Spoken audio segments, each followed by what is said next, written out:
Welcome to the Deep Dive. Today, we're really digging into some core principles for design leaders. We're looking at the keynote, Finding Our Way, what's next for design, and what to do about it. Cool.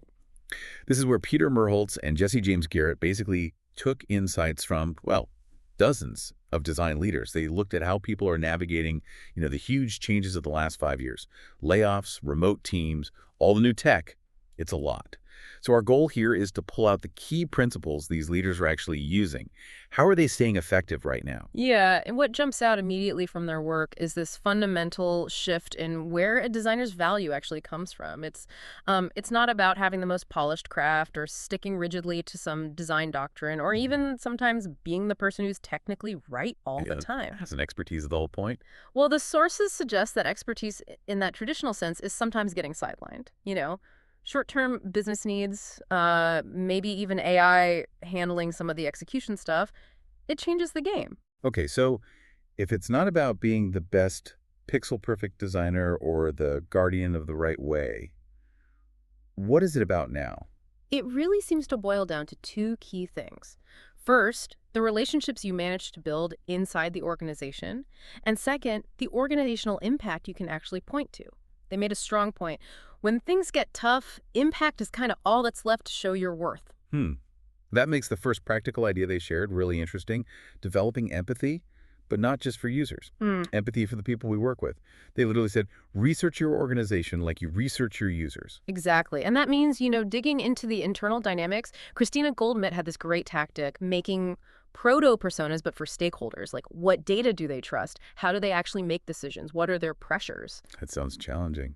More so than user interviews, maybe. It can be. And Rajat Shah talked about learning to think like a product leader or even a finance person.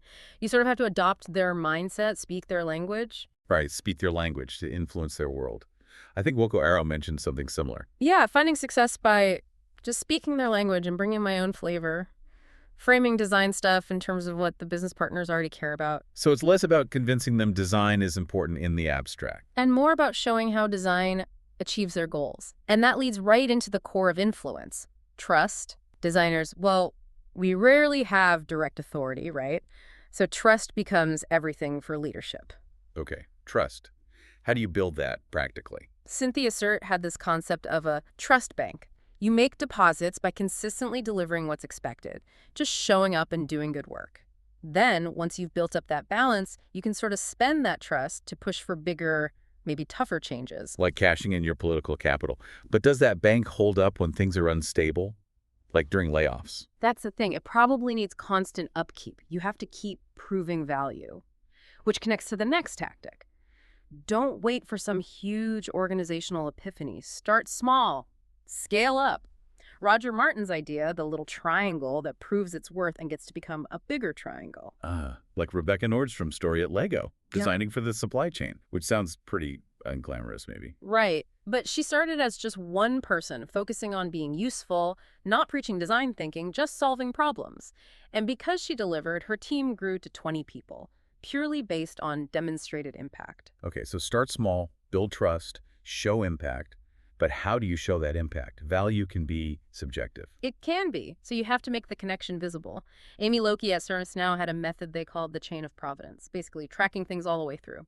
From user insights to design artifacts, linking those to the actual product requirements, and then showing, look, customer service issues went down because of the solution we designed, connecting the dots to something measurable. Wow, that's really closing the loop, showing the direct line from insight to business value. Exactly. And all this points to a necessary kind of perspective shift for designers now. It's an organizational phase shift, as they put it. Okay, what are the biggest shifts we need to make in our thinking?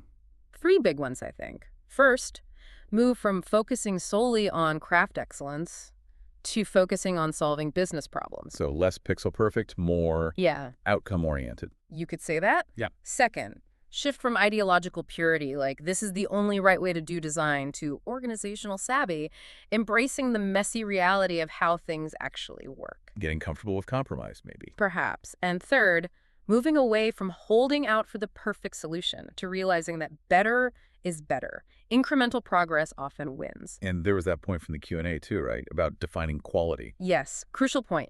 To make implementation work, design needs clear, agreed-upon definitions of quality. Not just, I know it when I see it. Your engineers, your product partners, they need something concrete to aim for. Okay, so bringing it all together, what's the main takeaway for someone listening to this? I think the central call to action is pretty clear. Stop waiting for permission. Focus on what you can control right now in your sphere. And often, scaling your influence means building capabilities in other people, not just doing it all yourself. And maybe the most powerful final thought came from Dr. Leslie Ann Null. What was that? The world doesn't just happen to us, we make it. A powerful reminder. We have agency even in turbulent times. That's a great place to wrap up. Thanks for this deep dive.